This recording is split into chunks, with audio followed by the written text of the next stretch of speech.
Hi, it's Rabbi Alex, and Cantor Frank's going to join me in a second, and we're here for story time at Shir Shalom.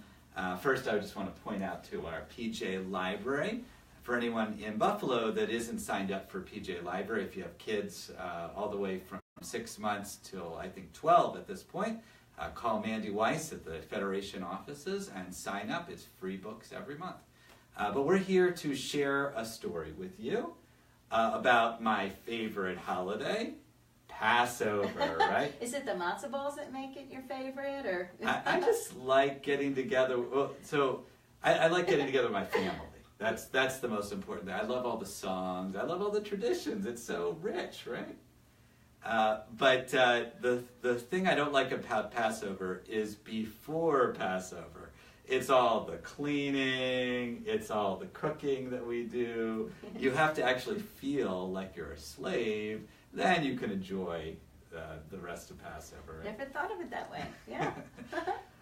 So we're going to tell you a story today about Passover, and part of the story I'm going to be telling, and part of it is Cantor is going to be singing a song. Special song. And there's going to be hand motions, so hand please motions. Join with us as we do it. And it's going to be fun. So the story takes place in Egypt, long time ago, when our people were slaves in Egypt. And they worked so hard every day. Pharaoh said, you got to go and you got to build and make bricks. And you got to make storehouses and pyramids.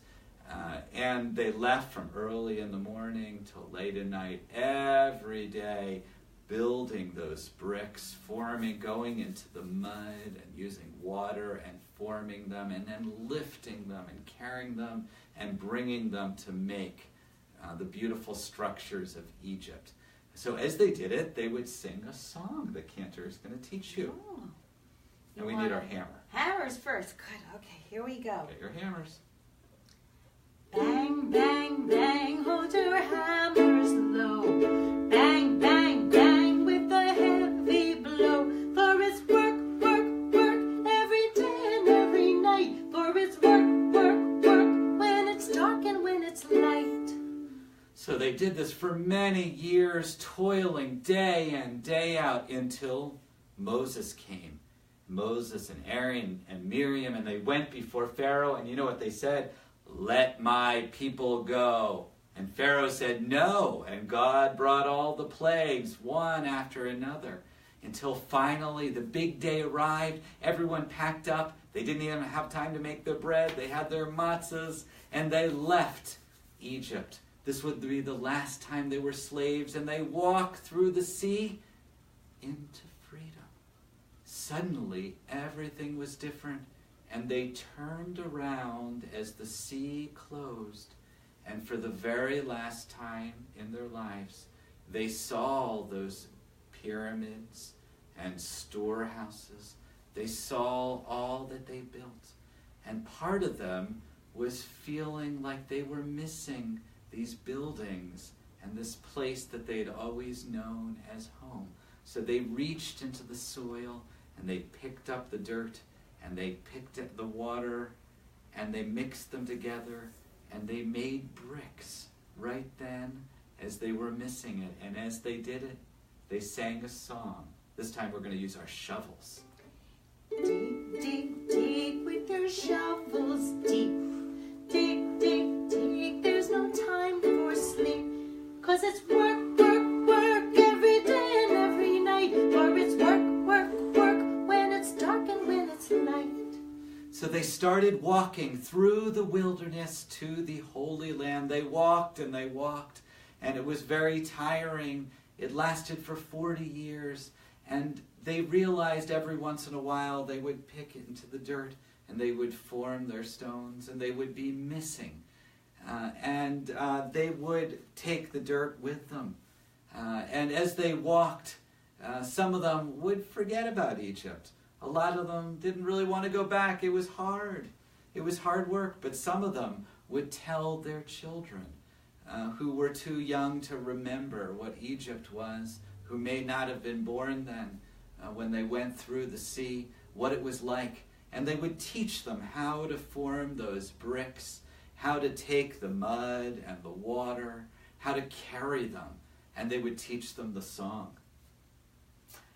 Are we? I think we're on the hammers. Hammers. Okay, get your hammers out.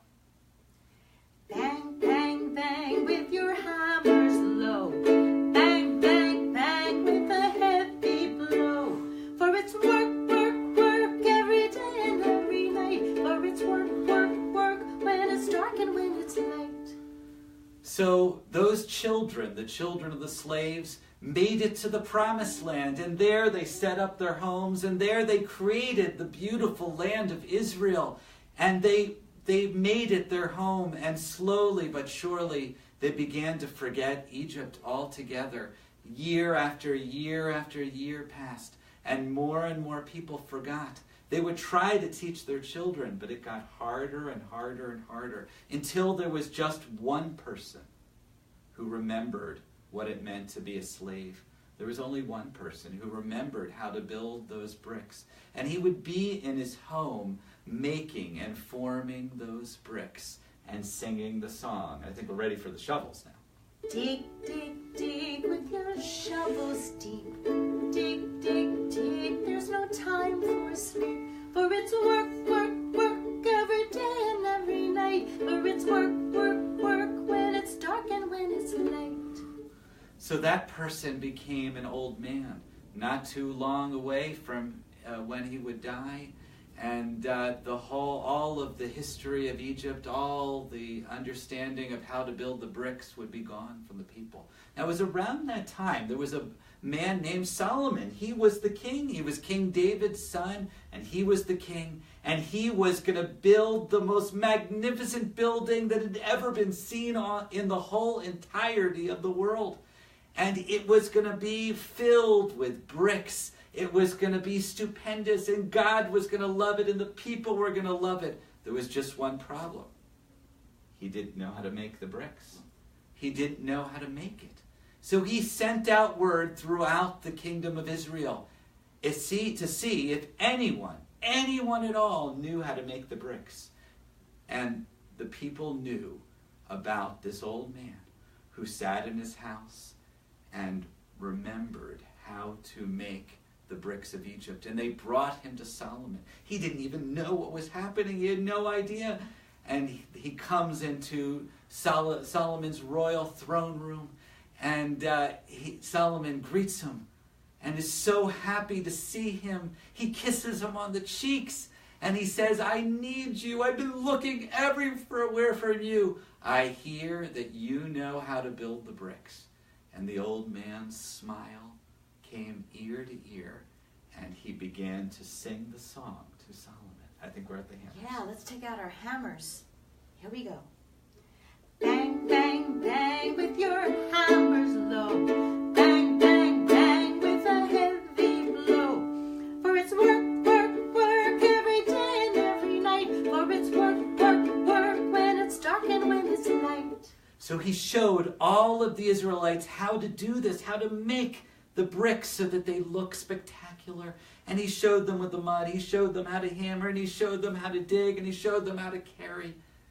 And all the people knew how to do it, and they built the most spectacular building that had been ever created, the holiest temple. And the old man looked at it, and he saw this beautiful temple. And you know what he thought? He thought, this is what my fathers' fathers' fathers' fathers' fathers felt when they built those storehouses, when they built those pyramids. I am so grateful that I remembered what they taught me. And he died with a smile on his face because of what he was able to teach the people.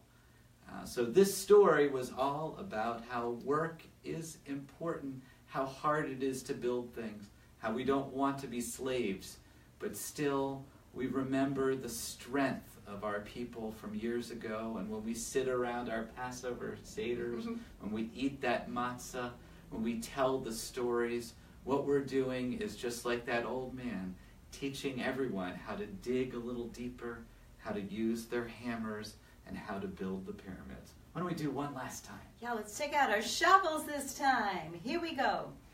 Dig, dig, dig with your shovel.